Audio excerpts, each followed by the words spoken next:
नमस्कार दोस्तों, आज हम जानेंगे कि विचारधारा की दृष्टि से लोकतंत्र के प्रकार, type of democracy on the basis of ideology.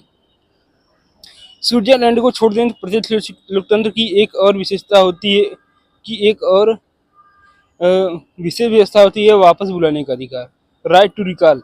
इसके अंतर्गत मतदाताओं को यह अधिकार होता है कि उनका यदि उनका प्रतिनिधित्व उनकी आकांक्षाओं के मुताबिक काम नहीं कर रहा है तो निर्वाचक मंडल इलेक्टोरेट के एक निश्चित संख्या के सदस्य अपने प्रतिनिधि को वापस बुलाने का प्रस्ताव रख सकते हैं।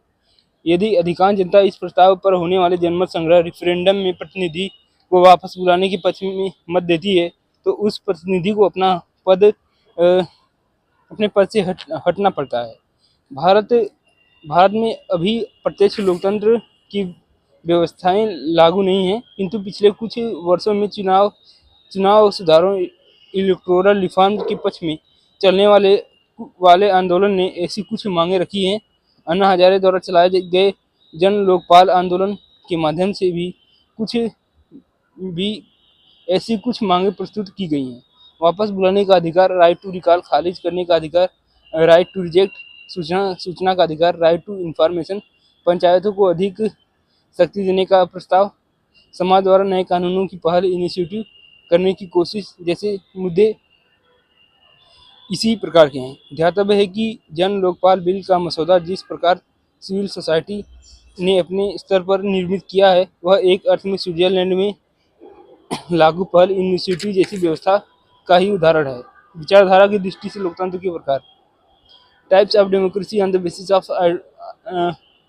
Basis of ideology. विचारधारा की दृष्टि से लोकतंत्र को प्रायः दो वर्गों में बांटा जा सकता है, उदारवादी लोकतंत्र, लिबरल डेमोक्रेसी, तथा समाजवादी लोकतंत्र, सोशलिस्ट डेमोक्रेसी।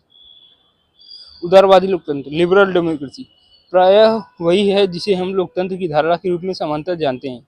चूंकि आधुनिक काल में लोकतंत्र का विचार कुछ उदारवादी चिंतकों ने प्रस्तुत किया था, इसलिए इसे उदारवादी लोकतंत्र कह दिया जाता है। उदारवादी विचारधारा का मूल अर्थ उस विचारधारा से है जो व्यक्ति इंडिविजुअल तथा उसकी स्वतंत्रता फ्रीडम को महत्वपूर्ण मानती है। America, Australia, Britain, Germany, Italy आदि देशों का लोकतंत्र इसी विचारधारा पर आधारित है। उदार लोकतंत्र का मूल विश्वास यह है कि प्रत्येक व्यक्ति इतना विवेकशील होता है कि वह अपने बारे में सर्वश्रेष्ठ निर्णय स्वयं ले सकता है। यदि सभी व्यक्ति स्वतंत्र मतदान के माध्यम से अपने राजनीतिक प्रतिनिधित्व का चयन करते हैं और उन प्रतिनिधित्व के माध्यम से अपना शासन स्वयं चलाते हैं तो यह आदर्श स्थिति है। इस दृष्टिकोण के आधार पर उदार लोकतंत्र की समर्थक लोकतांत्रिक शासन प्रणाली के लिए निम्नलिखित शर्तों का प्रावधान करते हैं। इसमें एक से अधिक राजनीतिक दलों तथा उम्मीदवारों की उपस्थिति होनी चाहिए। इसमें प्रत्येक वयस्क नागरिक को मताधिकार प्राप्त होना चाहिए। निश्चित अंतराल के बाद स्वतंत्र व निष्पक्ष चुनाव संपन्न होने चाहिए। राजनीतिक पदों तथा अधिकारी तंत्र ब्यूरोक्रेसी के पदों को मुक्त प्रतिस्पर्धा तथा योग्यता के आधार पर भरा जाना चाहिए। वे किसी वर्ग विशेष के विशेषाधिकार प्रिविलेज नहीं होने चाहिए।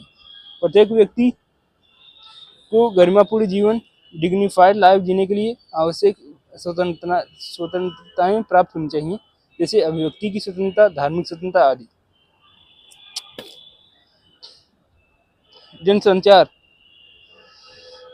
जनसंचार मास मीडिया की साधनों पर शासन का अनुचित दबाव व नियंत्रण नहीं होना चाहिए और कुछ सीमाओं के भीतर सरकार की आलोचना करने का अधिकार भी होना चाहिए। विभिन्न हित समूहों, इंटरेस्ट ग्रुप्स और दबाव समूहों, प्रेशर ग्रुप्स को संगठित होने तथा अपनी मांगें मनवाने के लिए सरकार पर दबाव डालने की आज़ादी होनी चाहिए। न्यायपालिका जुडिशरी स्वाधीन होनी चाहिए तथा उसे विधायिका लेजिस्लेचर तथा कार्यपालिका एग्जीक्यूटिव के प्रभावों से मुक्त होना चाहिए। समाजवादी लोकतंत्र, सोशलिस्ट डेमोक्रेसी, इसे लोकतांत्रिक समाजवाद, डेमोक्रेटिक सोशलिज्म भी कहते हैं। यह उदार लोकतंत्र से पृथक होता है। इसे समर्थक उदार लोकतंत्र पर व्यंग करते हैं। उनका दावा है कि उदार लोकतंत्र कहने को भले ही लोकतंत्र हो, वास्तविकता वह है कि वह धनतंत्र प्लूटोक्रेसी है, क्योंकि अत्यधिक महंगी चुनाव प्रक्रिया के कारण सिर्फ कुछ अमीर लोग ही चुनाव का खर्च उठाने में समर्थ होते हैं। समाजवादी लोकतंत्र के समर्थक लोकतंत्र के माध्यम से समाजवाद लाना चाहते हैं, अर्थात समाज के आर्थिक संसाधनों का